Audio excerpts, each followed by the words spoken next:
70평생을 살아오면서 이렇게 고요한 곳에 혼자 있어 본 적이 없었습니다.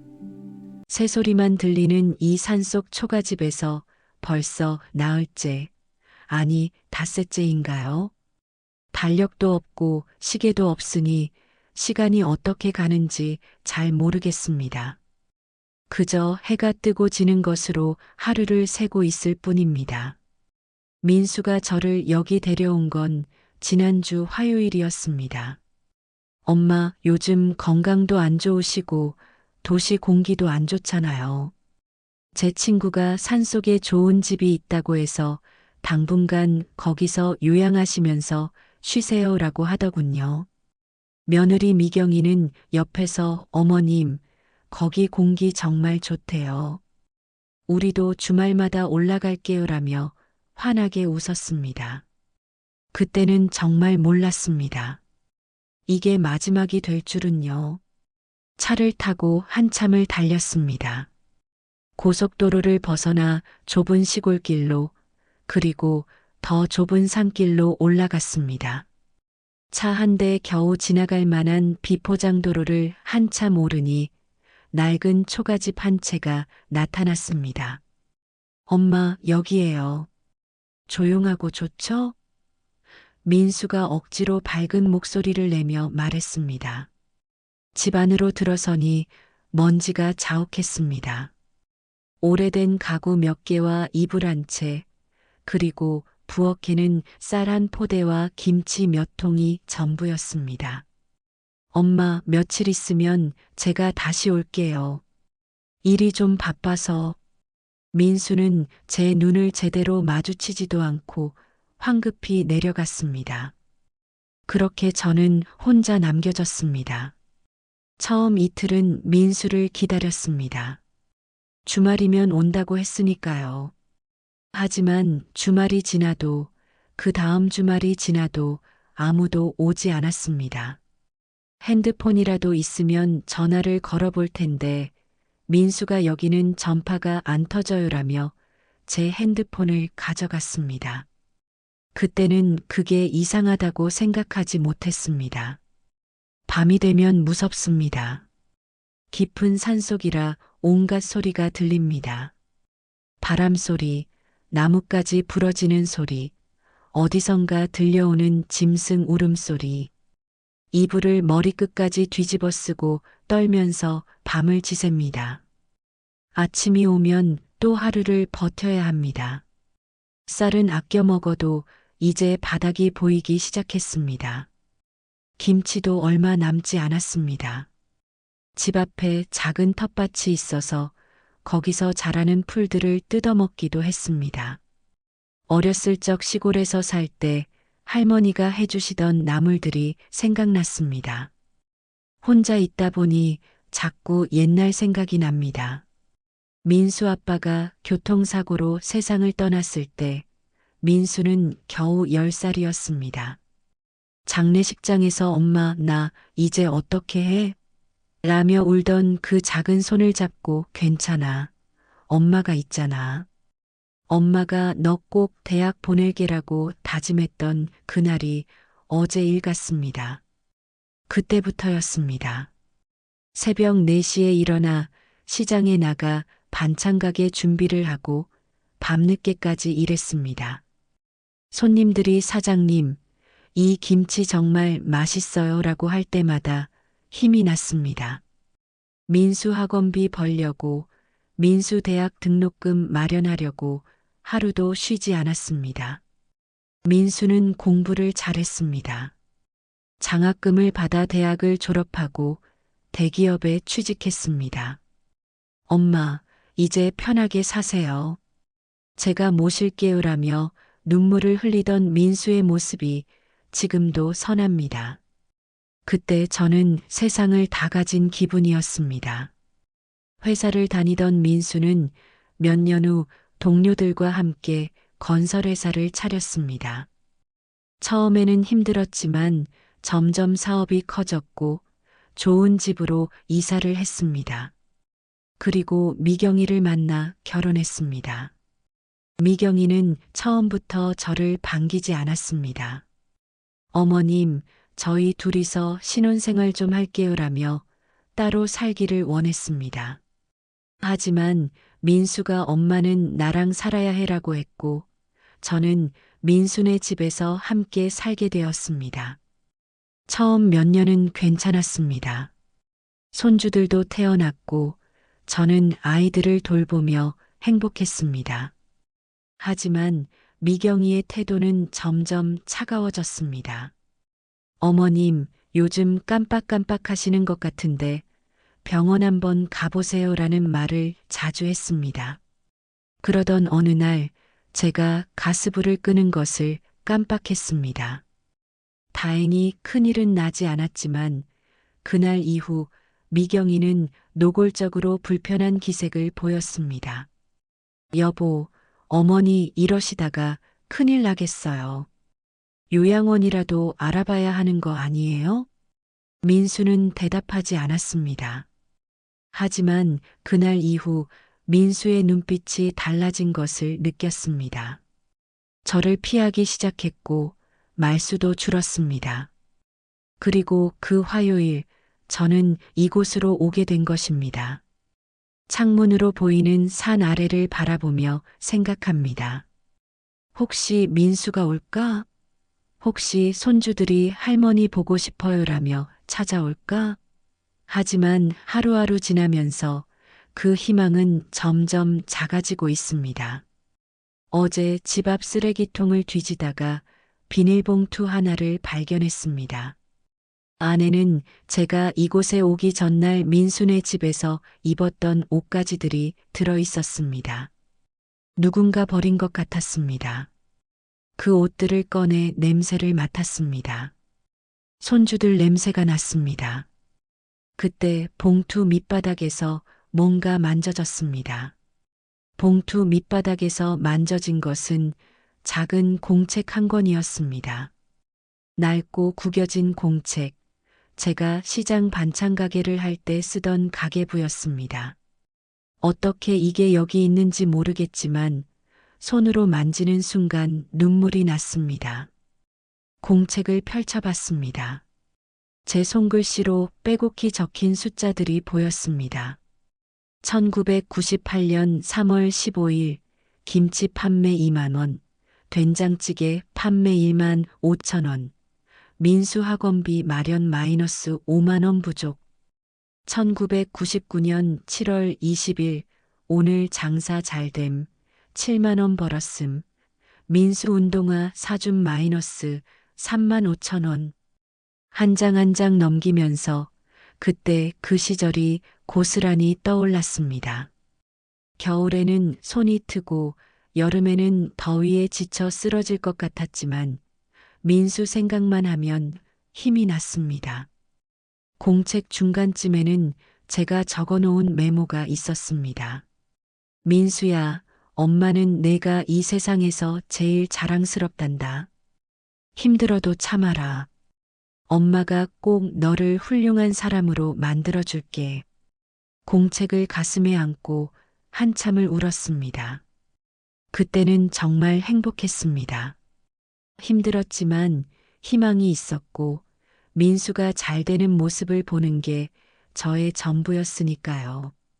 그런데 지금은 왜 이렇게 된 걸까요? 제가 뭘 잘못한 걸까요? 봉투 안에는 또 다른 것들도 있었습니다. 민수가 초등학교 때 그린 그림 한 장이 있었습니다. 크레파스로 그린 그림에는 엄마와 민수가 손을 잡고 있는 모습이 그려져 있었고 위에는 세상에서 제일 좋은 우리 엄마라고 삐뚤삐뚤하게 적혀 있었습니다. 그 그림을 보자 가슴이 무너졌습니다.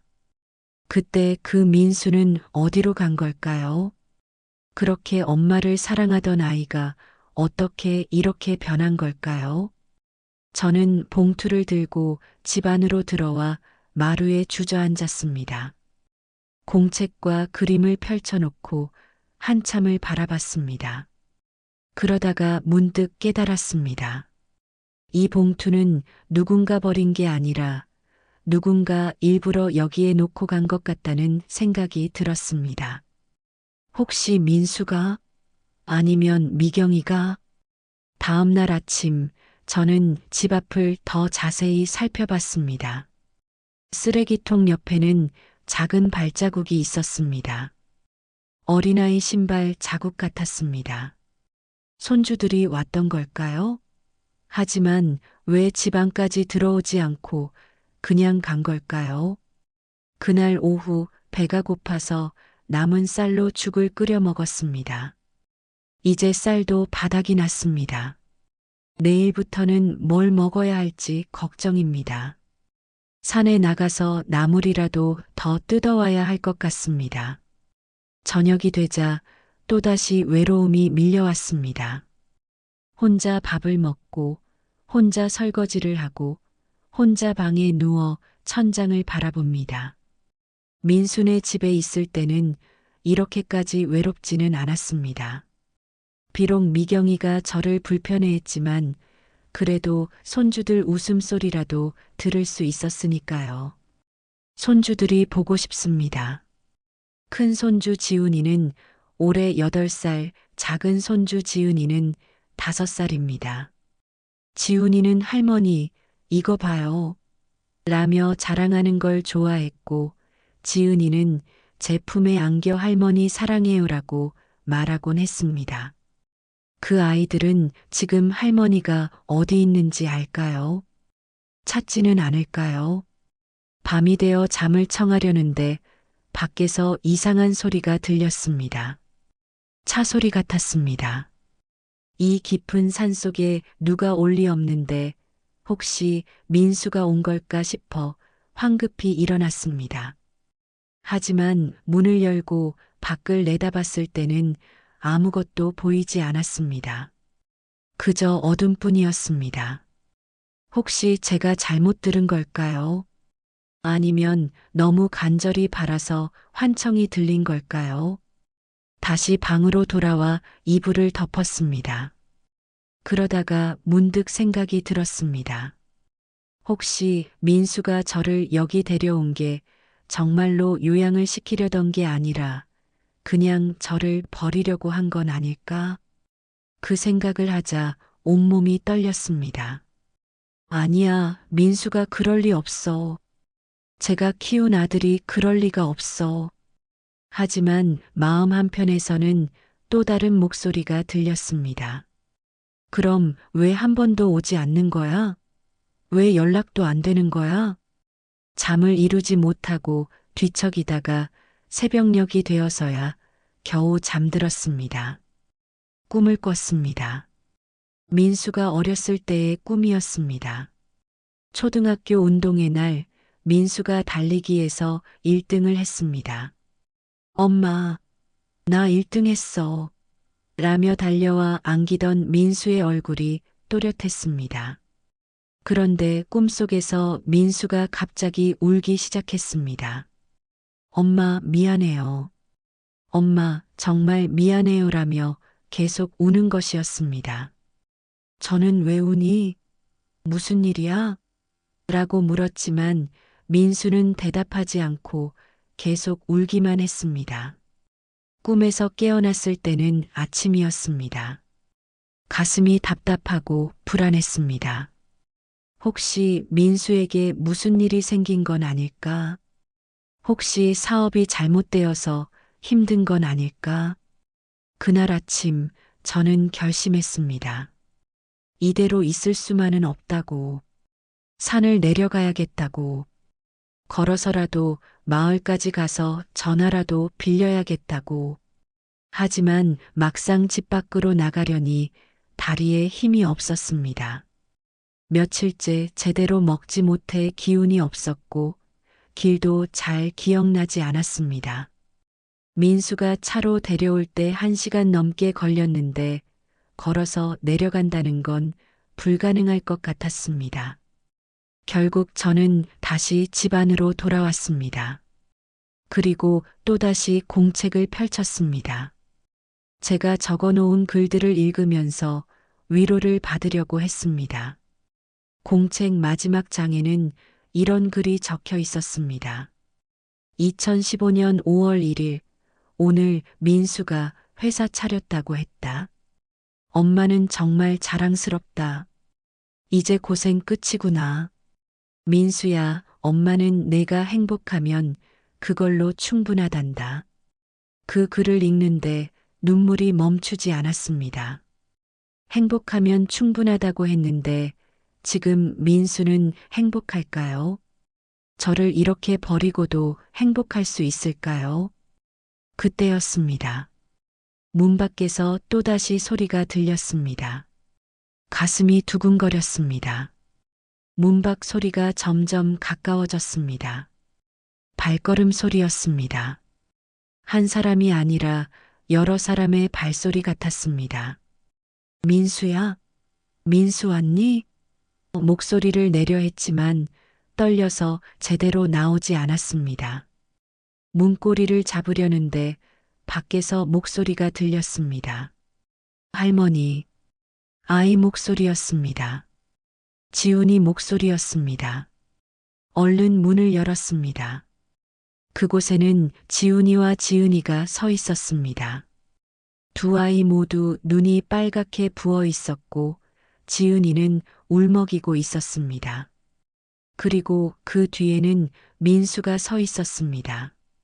할머니, 지훈이가 제 품으로 달려왔습니다. 지은이도 따라 안겼습니다. 할머니, 보고 싶었어요. 할머니 어디 계세요? 아빠가 말 안 해줬어요. 아이들을 꼭 안았습니다. 너무 반가워서, 너무 그리워서 눈물이 쏟아졌습니다. 그래, 그래.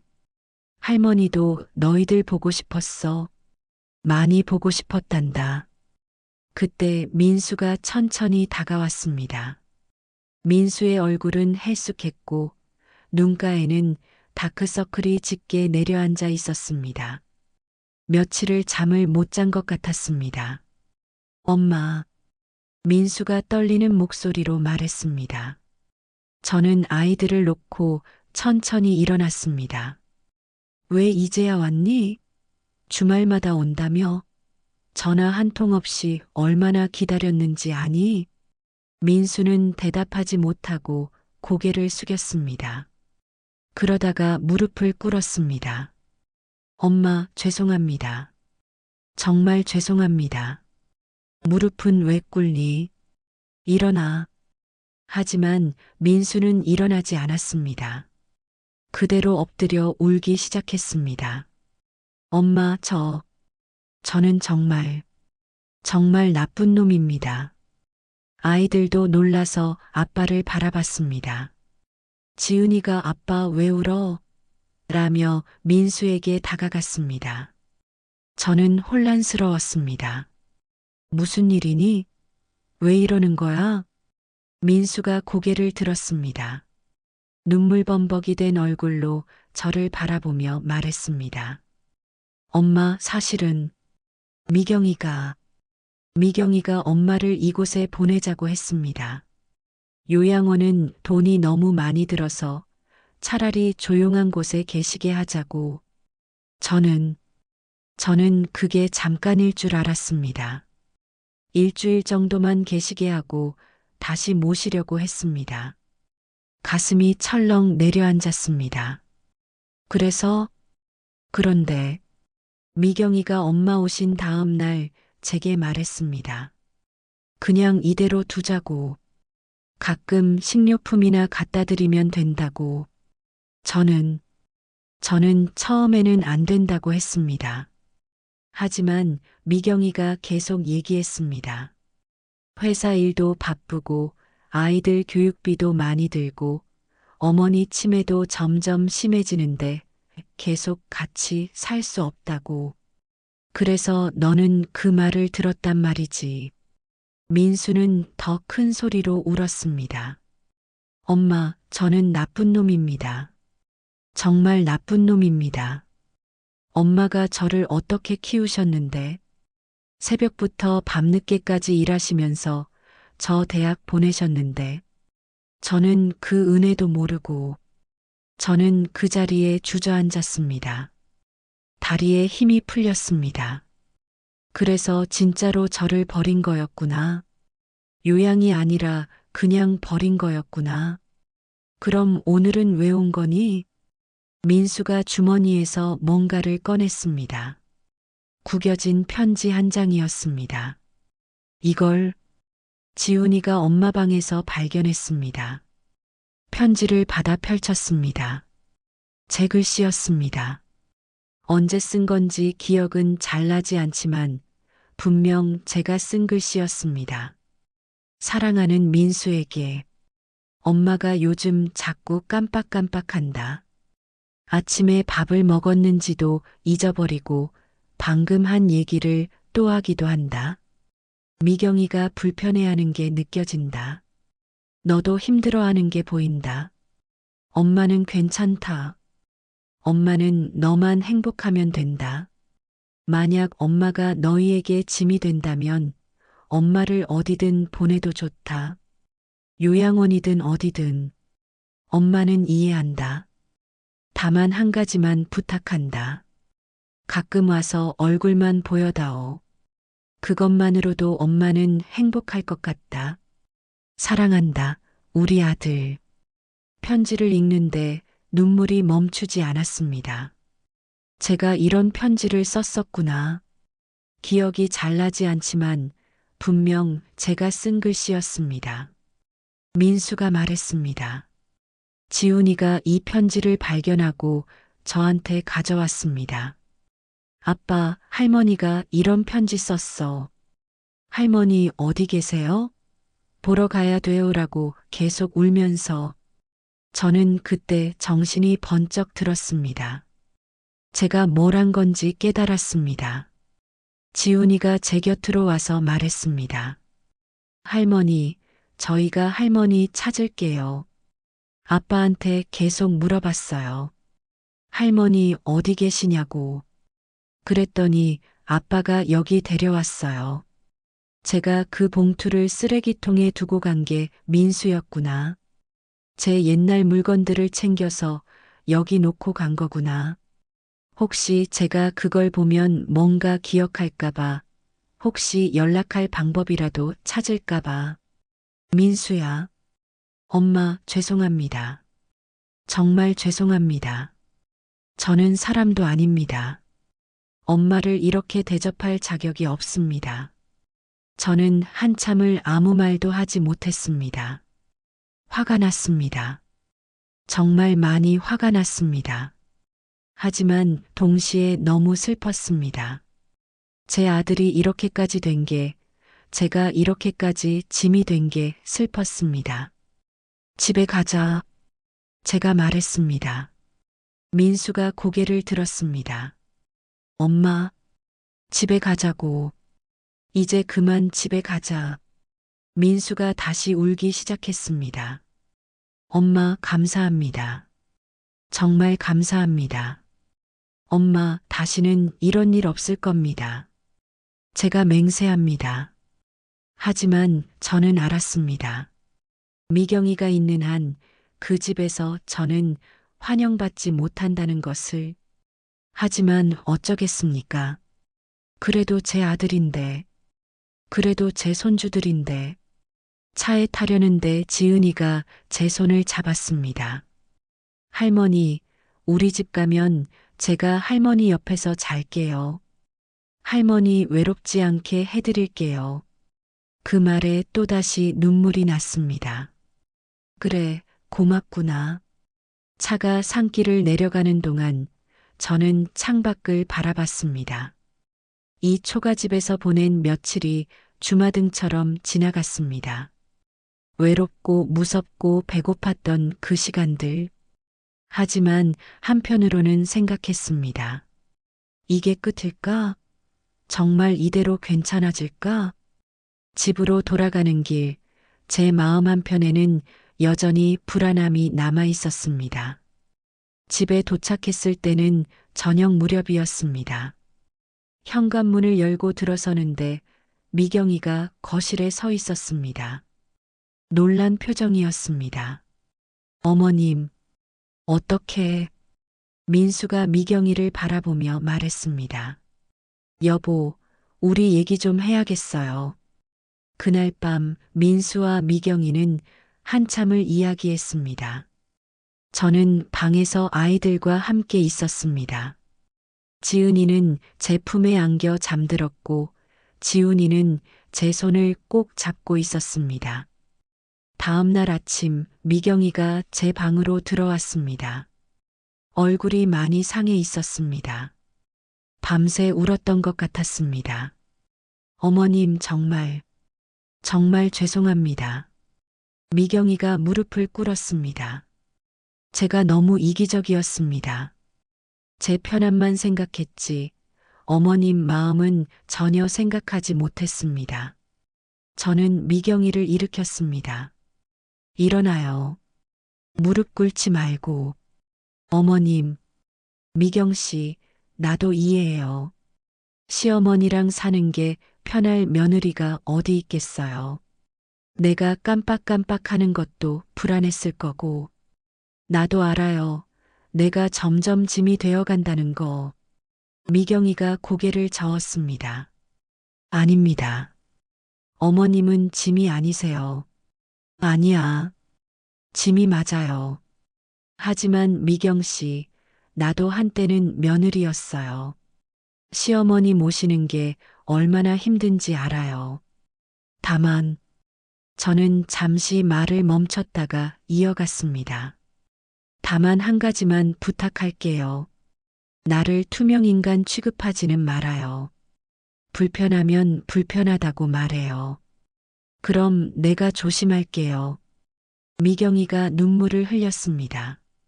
어머님, 감사합니다.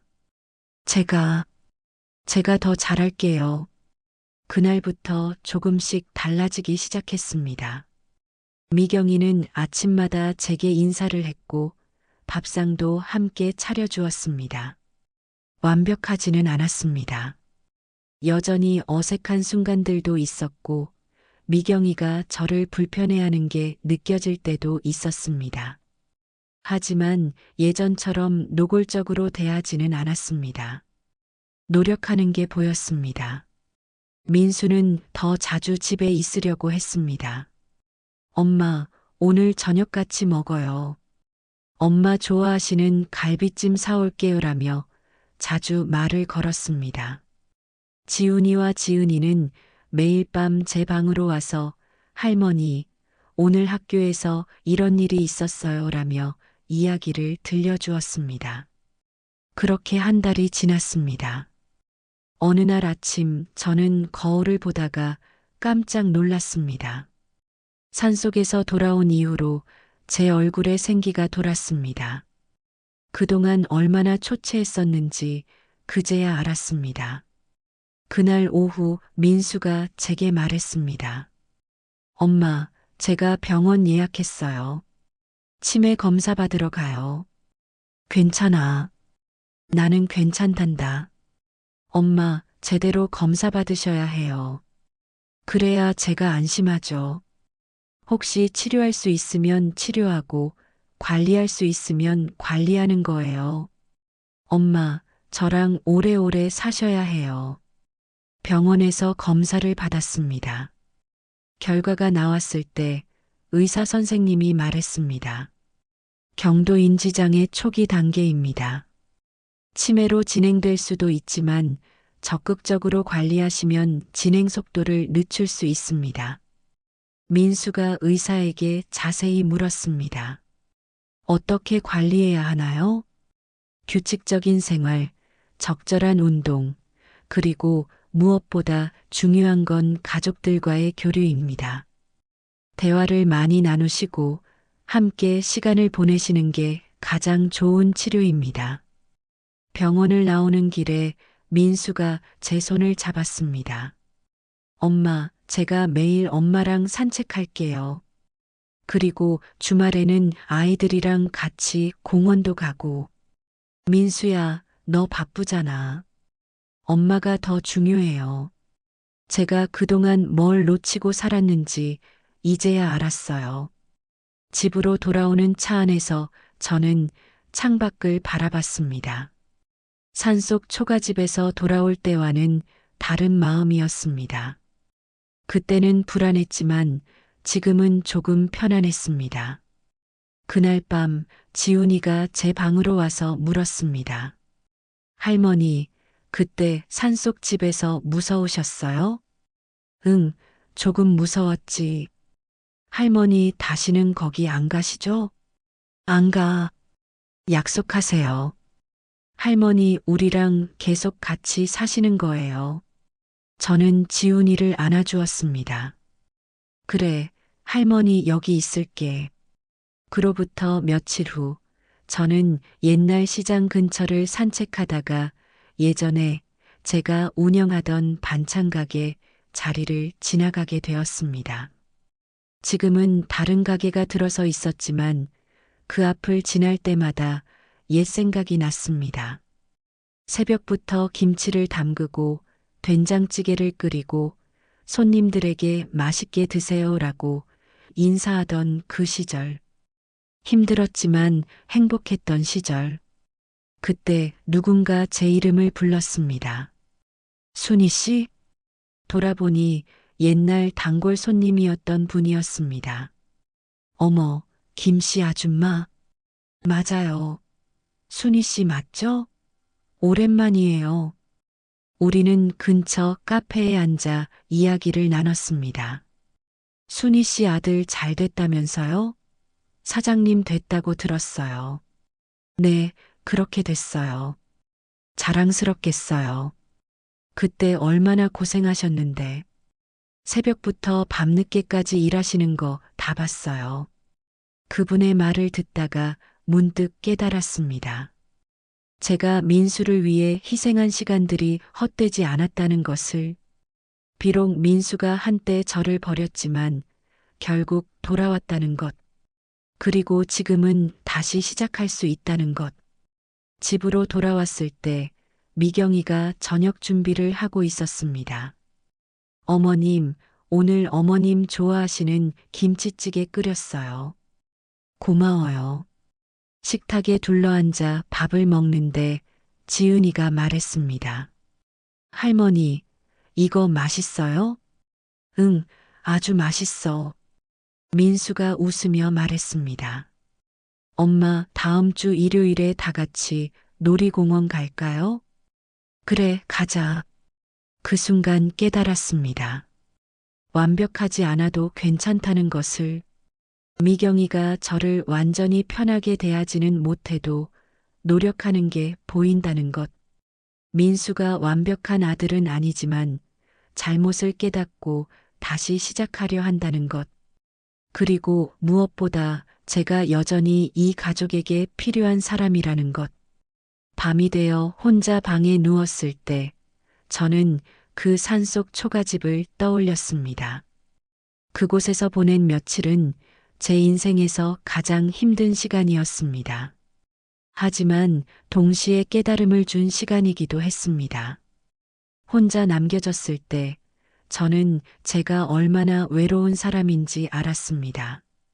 하지만 동시에 제가 얼마나 강한 사람인지도 알았습니다. 평생을 버텨온 사람이라는 것을, 그리고 앞으로도 버틸 수 있다는 것을. 쓰레기통에서 발견한 그 봉투, 그 안에 들어있던 옛날 가계부와 민수의 그림. 그것들이 저를 여기까지 데려왔습니다. 과거를 기억하게 했고, 현재를 직시하게 했고, 미래를 준비하게 했습니다.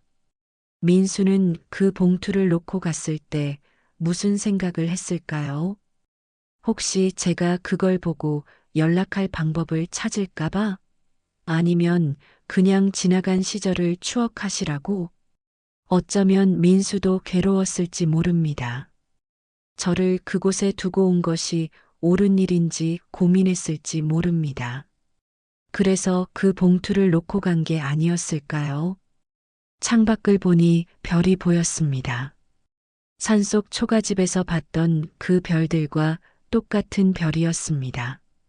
그때는 그 별들이 너무 멀게만 느껴졌는데 지금은 가깝게 느껴졌습니다. 제 인생이 얼마나 남았는지 모르겠습니다. 병은 점점 진행될 것이고 언젠가는 가족들에게 더 큰 짐이 될지도 모릅니다. 하지만 그래도 괜찮습니다. 지금 이 순간 저는 사랑받고 있으니까요. 완벽하지는 않지만 그래도 제 가족이 저를 필요로 하고 있으니까요. 내일 아침이 되면 또 해가 뜰 것입니다. 지훈이와 지은이가 할머니 좋은 아침이에요. 라며 인사할 것이고, 민수가 엄마 산책 가요라고 할 것이고, 미경이가 아침 식탁을 차릴 것입니다. 그리고 저는 그 평범한 일상 속에서 행복을 찾을 것입니다. 70평생을 살면서 이제야 깨달았습니다. 행복은 거창한 게 아니라는 것을. 가족과 함께 밥 먹고 손주들 웃음소리 듣고 아들이 엄마하고 부르는 소리 듣는 것. 그게 바로 행복이라는 것을. 산속 초가집은 저를 버린 곳이었지만 동시에 저를 다시 찾게 해준 곳이기도 했습니다. 그곳에서의 외로움이 있었기에 지금의 이 따뜻함을 더 깊이 느낄 수 있는 것 같습니다. 눈을 감았습니다. 내일은 또 어떤 하루가 될까요? 좋은 일만 있을까요? 아니면 힘든 일도 있을까요? 모르겠습니다. 하지만 확실한 건 저는 혼자가 아니라는 것입니다. 그리고 그것만으로도 충분합니다.